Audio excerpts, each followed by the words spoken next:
9/11. These numbers tell a story. 2,996 deaths and 6,000 injuries. 9/11 changed America forever. But you've heard this before, numerous times in the last 48 hours. So why not tell you something that you haven't heard? Like how America used 9/11 as a smokescreen. How Washington assaulted human rights in the name of its war on terror. How America expanded its military presence in the name of peace. Why not tell you about the real legacy of 9/11? This story too can be told in just numbers. Hello and welcome to Gravitas Plus. I'm Palki Sharma Upadhyay. And these are the countries in which America conducted counter-terrorism operations in just the last 2 years. The US struck Afghanistan, Iraq, Libya, Pakistan, Somalia, Syria and Yemen with drones. The US engaged in combat in Kenya, Mali, Nigeria and a total of 12 countries. The US conducted military exercises in 41 countries and counter-terrorism training in 79 countries. All of this between 2018 and 2020, and all of this on the pretext of the global war on terror. It's a war that US President George W. Bush began in the days following 9/11. The attacks killed 2,996 people. The war killed around 929,000 people. 929,000. 100 times the casualty of 9/11? Try 300. 300 times. Civilians were killed by America's post-9/11 wars. Among them were journalists, humanitarian aid workers, contractors, at least 8,000 of them. And of course, troops. 7,000 American troops died in the post-9/11 wars. 73,000 Allied troops died in Afghanistan and Pakistan, and more than 100,000 in Iraq and Syria. So what exactly happened in the last 20 years? The US invaded two countries, Afghanistan and Iraq. America ransacked the lives of 40 million Iraqis in its futile hunt for weapons of mass destruction. They were never found. In Afghanistan, after 20 years of assault, the US left 39 million Afghans at the mercy of the Taliban. The same Taliban that the US had set out to fight. Meanwhile, Al-Qaeda, aka the group behind the 9/11 attacks, remains more resilient than ever. Its affiliates have stationed themselves in 17 countries across Africa, Asia and West Asia. So what exactly was America doing in the last 20 years? Killing civilians, displacing them.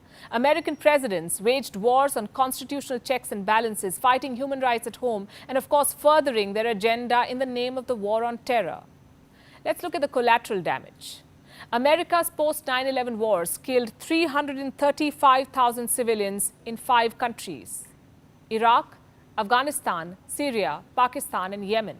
In Afghanistan, the US was as deadly as the terror groups it was fighting. And I'll give you an example. Between 2017 and 2019, the Taliban and the ISI killed an average of 2,071 Afghans every year. America and its allies killed 1,134 civilians every year by airstrikes alone. American tanks and troops not only killed people but also displaced them. In the last 20 years, American troops entered countries, uprooted people, forced families to leave their homes and migrate to alien lands. 38 million people were displaced, 38 million, as a result of America's post-9/11 wars. 5.9 million people were displaced in Afghanistan, 3.7 million in Pakistan, 4.6 million in Yemen, 4.3 million in Somalia, 1.8 million people in the Philippines, 9.2 million in Iraq, 1.2 in Libya, and 7.1 million people in Syria. The total exceeds the number of people displaced by every war since 1900 except the Second World War. Some people died, some were displaced. Those who chose to stay behind were pushed into poverty. Again, let's consider the case of Afghanistan. 6 out of 10 Afghans live in poverty. The GDP per capita is some $500 per year. The US spent 20 years and claims to have spent upwards of $3 trillion in Afghanistan. What it really did was destroy property, economy and hopes in Afghanistan, all in the name of the war on terror. These wars did not even benefit Americans. Many were illegally kidnapped, detained and tortured. Many were termed enemy combatants. Let me give you a figure.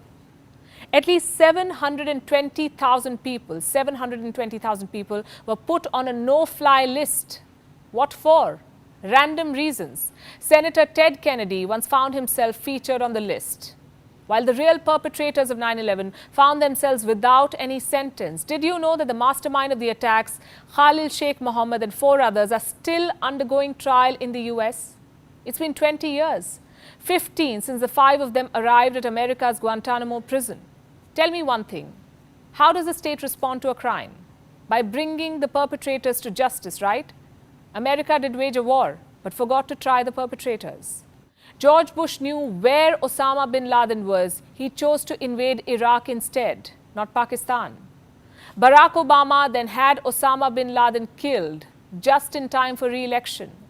Donald Trump promised to get troops back home and won an election. The 3 presidents, they are the real winners of this war. Bush ensured that starting with him, all American presidents had the right to wage a war without bothering with the consent of the Congress. Only 56 current members of the House and 16 senators were present during the 2001 vote. The bill they passed was used by Bush and his successors to join wars in at least 14 countries in the name of fighting jihad. In the last 20 years, the Pentagon spending has gone up at least 50%. Reports say every hour American taxpayers are paying $32 million towards the cost of post-9/11 wars. What has the world achieved? With all the funds and fighting, there is no peace in America, none in Afghanistan, neither in West Asia. Jihad has found a new home ground in Africa. Terrorists have found themselves in cabinet berths. And the United States found itself with more enemies than before. 4 presidents, 20 years, immeasurable damage, and nothing to show for it. What happened, America? You know, we chose not to raise this question yesterday out of respect for the victims of 9/11 and the loved ones they left behind. 9/11 was life-changing. There is no denying it. America has the right to avenge 9/11. There is no denying that either. But could they have done things differently? Perhaps. The victims of 9/11 deserve justice, as do the innocents who have been killed and scarred by America's 9/11 wars. 20 years ago, America tweaked the Holocaust mantra and said, never forget. The world has not forgotten 9/11. Washington, too, should not forget that it had set out to fight terror, not add to it. Gravitas Plus, co-presented by Skoda. Kushaq. Choose what really matters.